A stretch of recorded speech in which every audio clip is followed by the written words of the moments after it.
Good morning, Doctor. We are from group number 2. The topic of our group assignment is cross-cultural business management in China. First, I would like to introduce myself. My name is Li Wei-ming and my metric number is 201954. Now, I will present the abstract. The purpose of doing this group assignment is we have to summarize the main research on the China's cross-cultural business management issue. The content of the summary is also showing about the Chinese organization current practice in the cross-cultural business management and the discussion of the future research needs on China cross-cultural business management. Last, the methodology that were used in our group assignment is the qualitative and the quantitative research methodology. That's all for me. Now I will pass to next presenter. Good day, doctor. My name is Ko Ziping with matrix number 26956. I'm going to talk about the introduction of our assignment. There are two levels of cross-cultural management. The first level of cross-cultural management is cross-culture. Cross-culture is the interaction and functions of two or more organizations or entities that have diverse cultural background. The second level of management is cross-cultural management. Cross-cultural management is the process of resolving contradiction and conflict in transnational business management through various methods between enterprises in two countries with completely different cultural connotations in order to achieve efficient transnational business management. Besides that, it also refers to the management of people and events in diverse cultural contexts. As a result, cross-cultural management is to handle the problem of cooperation and communication in a working group made up of people from various cultural backgrounds. However, it might be difficult to communicate successfully and efficiently in this globalized economy era. It is because ethical and cultural differences, even when both parties speak the same language, there might be a misunderstanding as well. The capacity to communicate across cultural barriers has grown increasingly important as society becomes more international integrated. To meet the organization needs, global organizations must understand how to interact with employees and consumers from different cultures. Now I would like to talk about the breakout of the topic. Cross-cultural business management in China has become the focus of management practice and academic research in our report. So I would like to talk about the Chinese culture.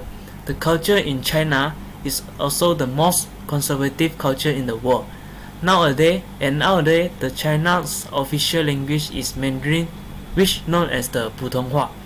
The monophological principle of Chinese culture was Confucianism, which developed by Lao Tzu, and this principle reflects that the family is always the first, and they have a hierarchical structure for the interpersonal relationship in a society of work.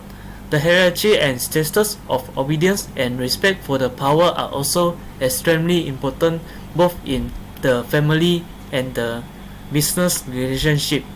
Next, Chinese culture emphasizes human relation and morality and the value collective, while Western culture underscores the significance of individual work and urges the people to endeavor to understand their own worth. So next, the design of the Chinese association consists of two frameworks. First is the business framework, and this framework is like the business working framework in Western organization. Second is the Chinese Communist Party framework, and this framework exists to guarantee that framework is finished by the focal arrangement and play out of social control work. Chinese are chiefly discussed from American by their own estimation score. For example, Chinese score high on straightforwardness and comprehension, score low on altruism, and score within the average range on facets of the other domains. As the result, we can conclude that the Chinese expect people with a higher education and higher social status to be self-disciplined.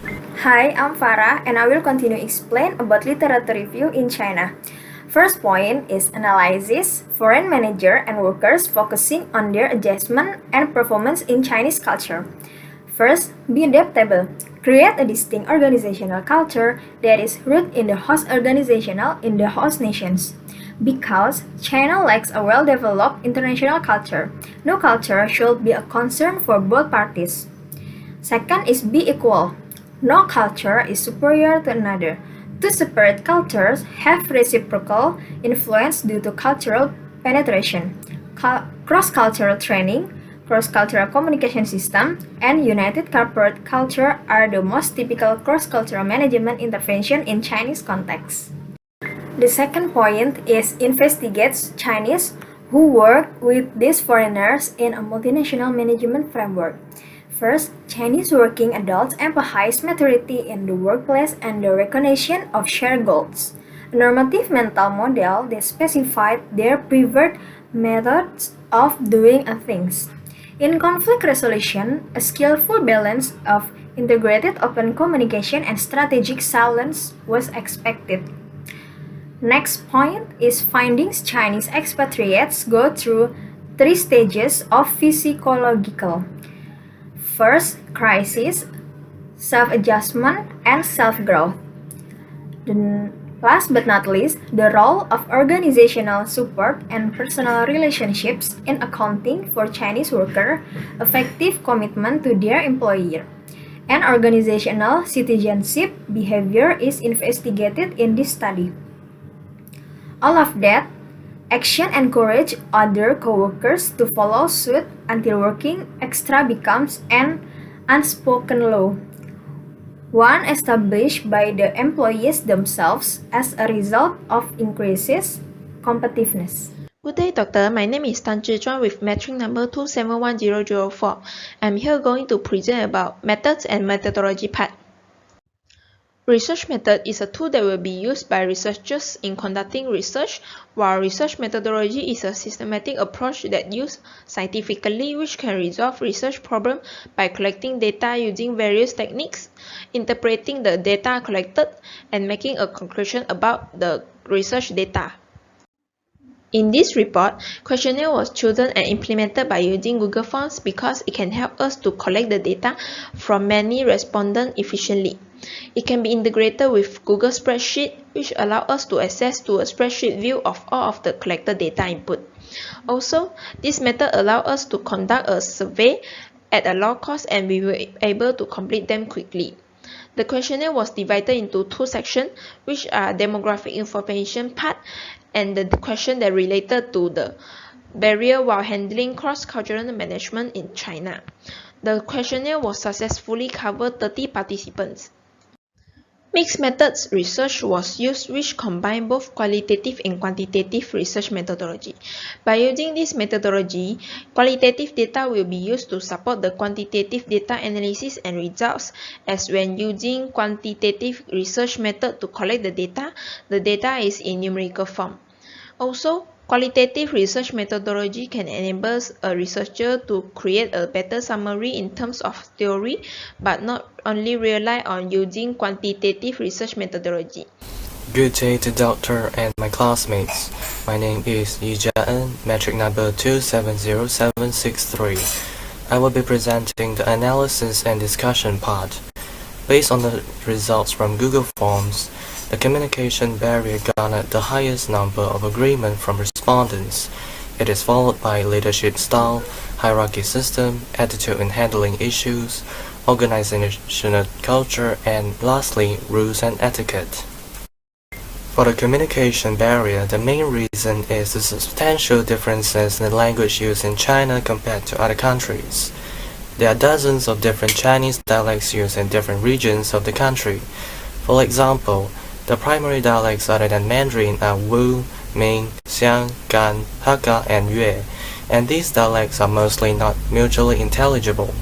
As most Chinese are unable to converse proficiently in English, foreigners who can't communicate effectively in Chinese can be detrimental. Secondly, the misinterpretation of non-verbal communication. The culture embedded in China is extremely contextual. as they emphasize on non-verbal indicators. This difference can clash with the low contextual nature from Western countries, thus causing misinterpretation among foreigners. Next is the miscommunication stemming from naive assumptions. When foreign business individuals interact with Chinese, they might presume that there will be no distinction in their worldview.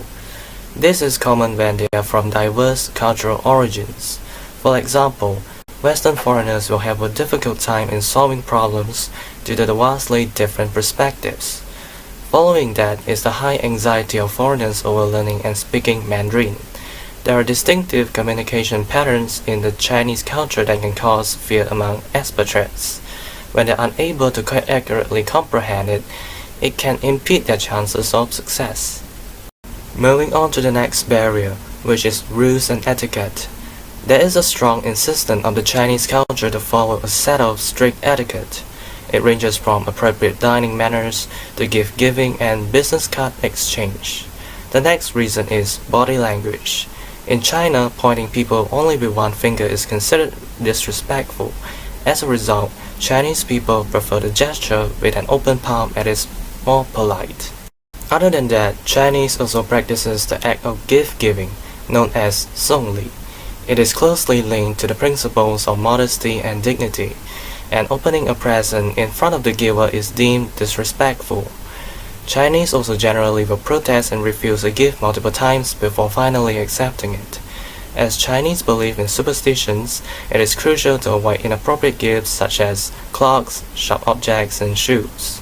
For dinners and banquets, it serves as a backdrop for forming commercial relationships. Therefore, having basic principles of eating manners is important. Notably, it's a taboo to have chopsticks sticking out of the rice bowl, and it is expected for superiors to raise their glass higher when it comes to toasting.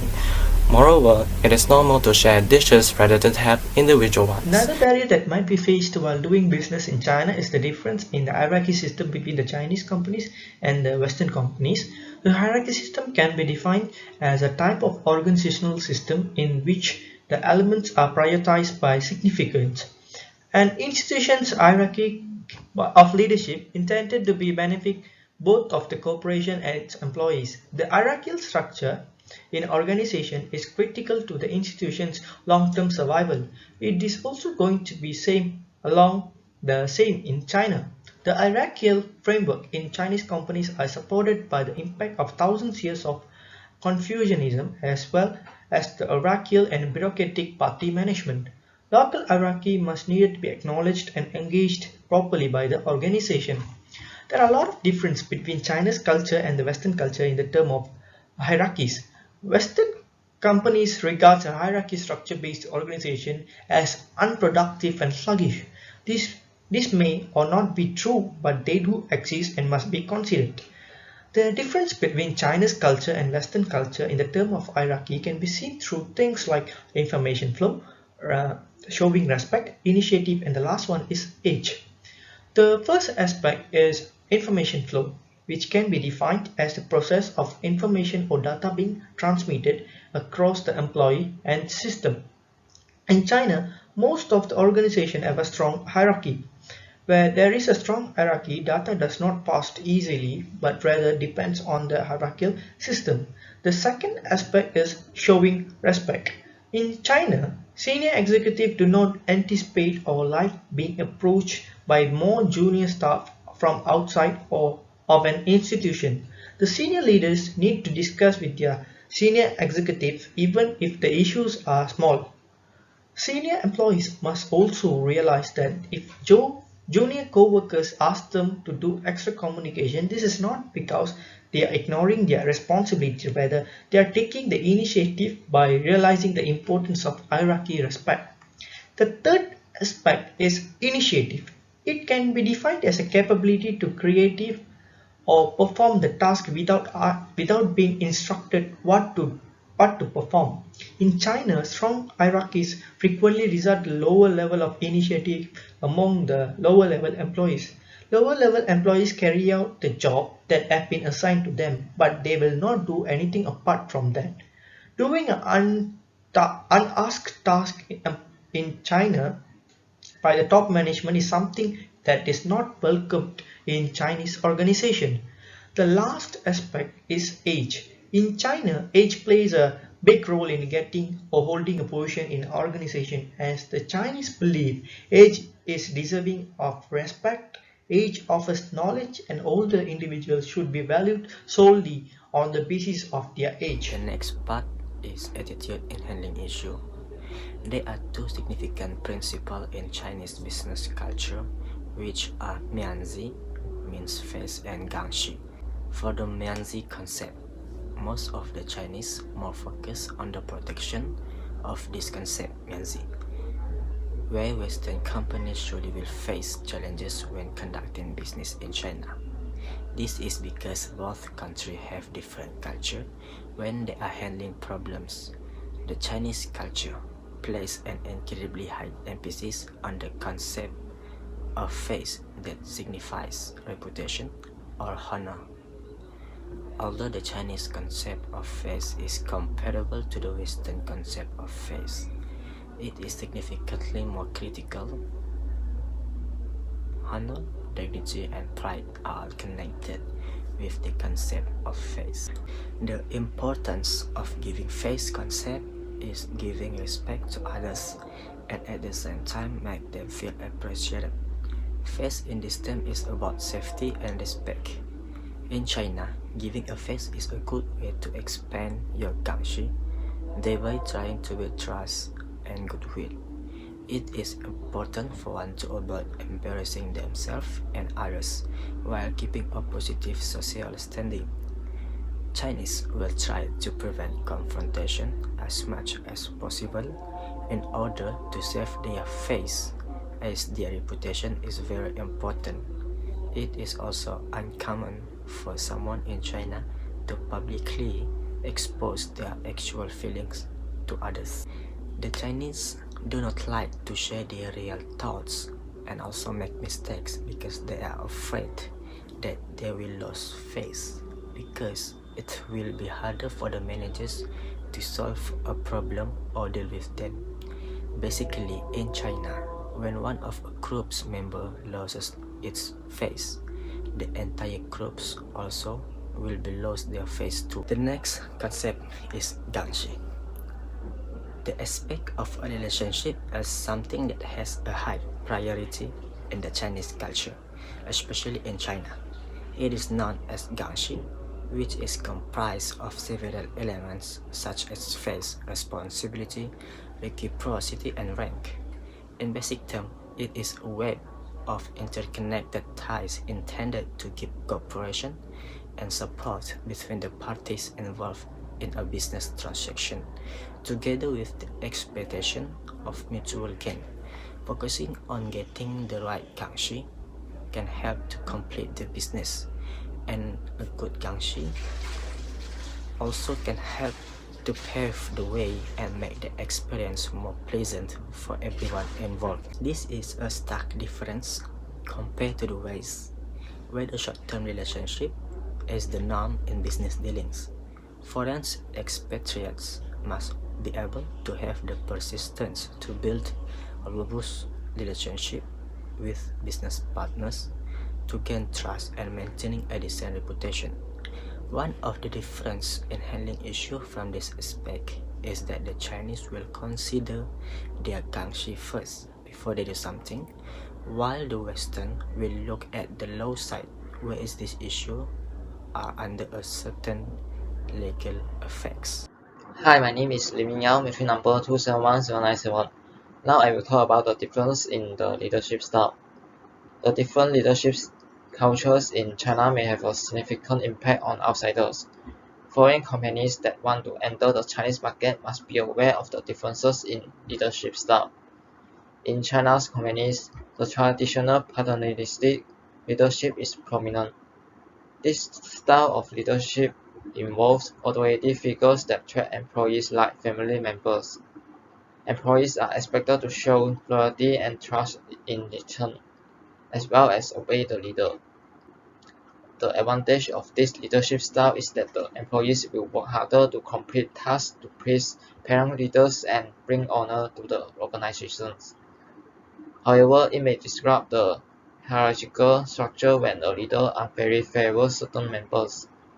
It may lead to a jealousy and resentment, resulting in a disharmonious working environment, and may even make employees no longer loyal, trusting, and obedient. In addition, Chinese employees express their respect for authority by following the orders instead of discussing with the managers. Some of them will not raise disagreement even they have a different opinion. This is because they believe there is a significant power distance between them. Furthermore, the leaders are controlling the decision-making power when assigning tasks. This reduces the credibility of employees.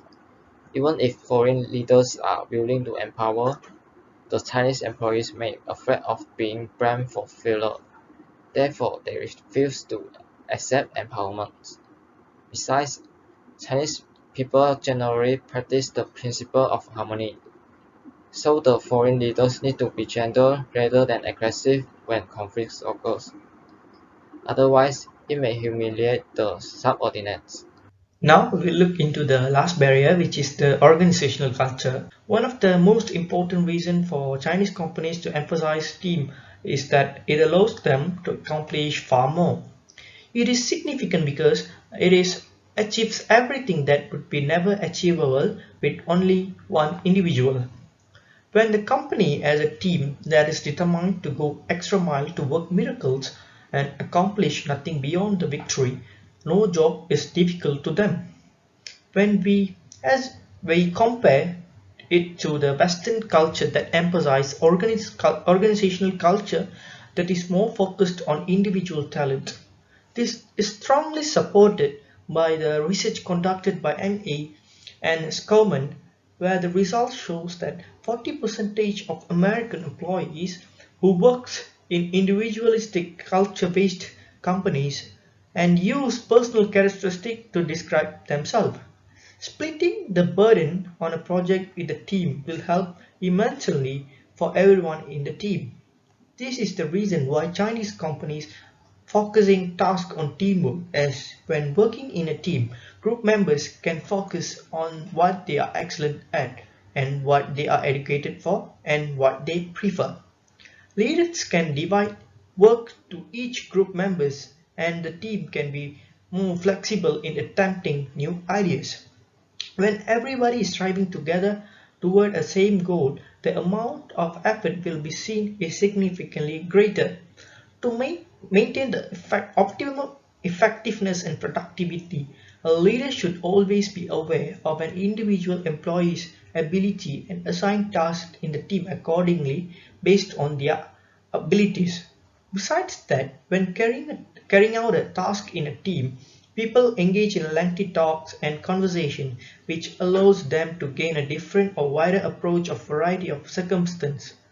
This allows the employees to see things from the complete different angle. They believe working in a team helps to be exposed to a variety of scenarios in the workplace that will allow that they will receive fresh concepts and gain new skills from their teammates. Therefore, it is clearly shows this will be a barrier when a Western culture-based company want to start a business in China and implement their organizational culture, as it is more focused on assigning the task individually and teamwork is not being a big issue for them. My name is Teh Jingu and my metric number is 26996. So, to sum up, cross-cultural management is indeed a critical management that should be practiced and its related knowledge should be mastered by every company. It is the management of the interaction of different cultures that happen between a company and a company or inside a company. In this research, we have identified 6 barriers that exist in the aspect of China's cross-cultural management. The 6 barriers can be divided into difference of communication, difference of rules and ethics, and difference of organizational culture.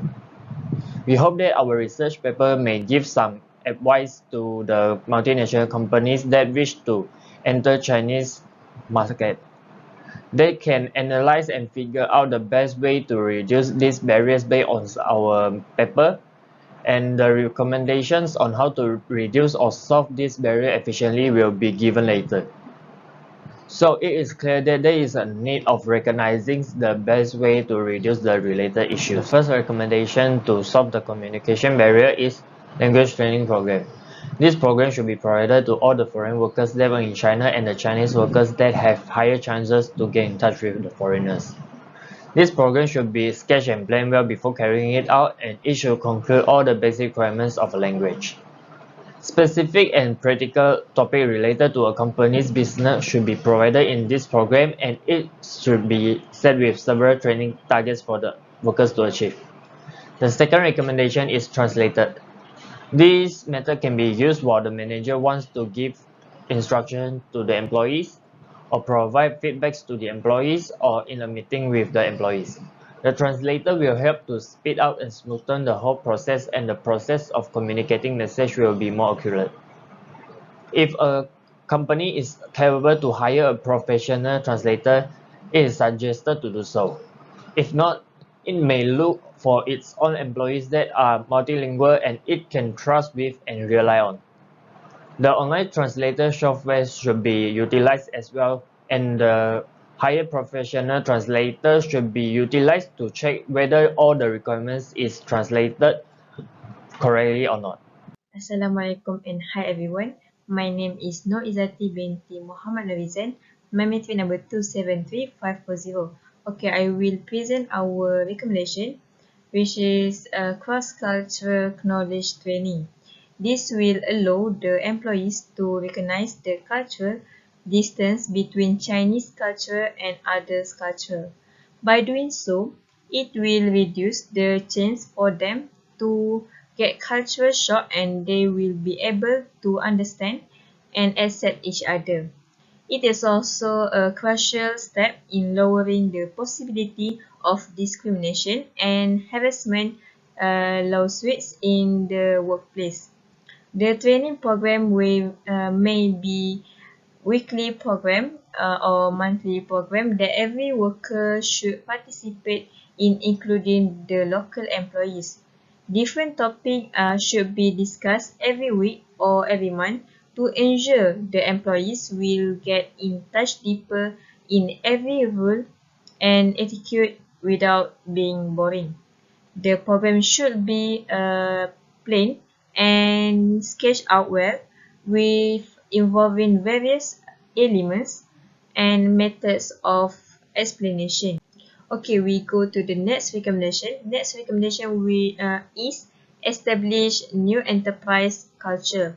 It can be given is that the related companies should research, rethink, and redesign its enterprise culture and enterprise etiquette other than following the old and exist one. Many aspects needed to be considered before redesigning the enterprise culture and enterprise etiquette, especially the different cultural background of all the employees. A professional should be hired to analysis and research deeper on the related data and information. Several things can be modified, such as the leadership style that should be equipped and adopted by every manager. Okay, next, efficient communication system. Put up dependable communication system for the employees to overcome the cultural obstacles in communication. The preparation of a single centralized communication hub should be done. For those workers who currently must deal with cultural difference in the workplace will be more perplexed if their communication is dispersed among a dozen of platforms. It is crucial to select the most suitable platform that can suit every employee that comes from the different background and have different culture. Okay, the last recommendation is team building. It is important for the foreign workers to get into the circle. Out of work event is an excellent method for co-workers to establish understanding and get know each other better.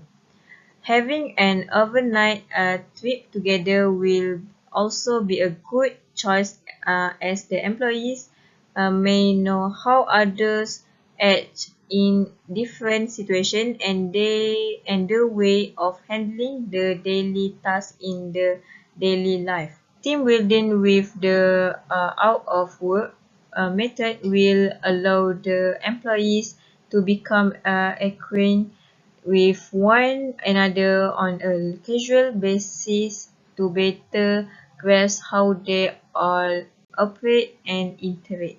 That's all for me. Thank you.